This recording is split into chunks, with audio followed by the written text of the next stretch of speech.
Handa na rin daw ang mga House Prosecutor para sa paglilitis ni VP Sara. Natanggap na rin ni House Speaker Martin Romualdez ang liham ni SP Cheese na nagsasabing gugulong na ang proseso sa Hunyo. Nagbabalik si Zandro Ochona para sa detalye. 90% na raw na handa ang House Prosecution Panel ayon sa isa sa kanilang miyembro.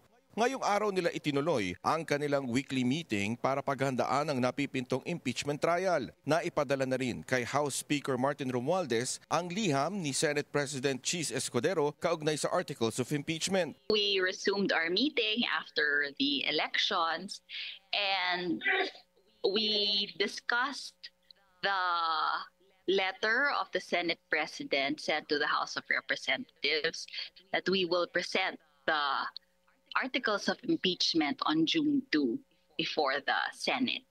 Hindi pa malinaw kung sino sa 11 miyembro ng House Prosecution Panel ang magbabasa ng mga reklamo laban sa pangalawang Pangulo. Kanina, 5 lang ang dumalo sa pagpupulong pero nasa 5 hanggang 10 law firms ang tumutulong sa kanilang paghahanda. Kaya tingin nila tuloy na talaga ang paglilitis. At least there's clarity as regards the schedule and like I've always said, the prosecution has been preparing since we were appointed or elected as prosecutors.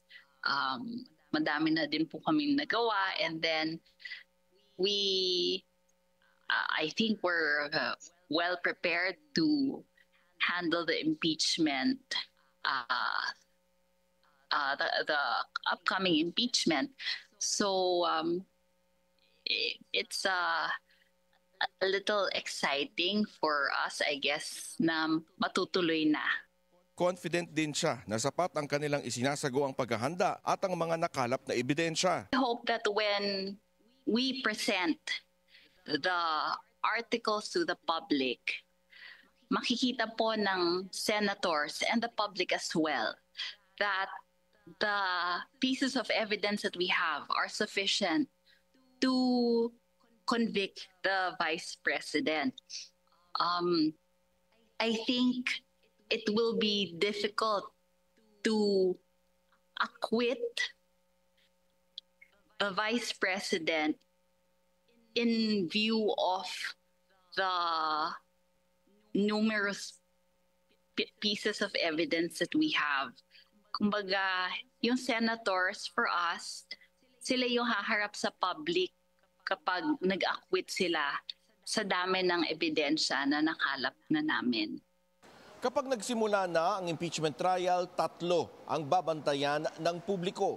Kung paano inilatag at patutunayan ng prosekusyon ang reklamo, kung paano ipagtatanggol ni Duterte ang sarili at ano ang magiging pagpapasya ng mga senador na tatayong hukom. Para sa agenda, Zandro Ochona, Billionaire News Channel.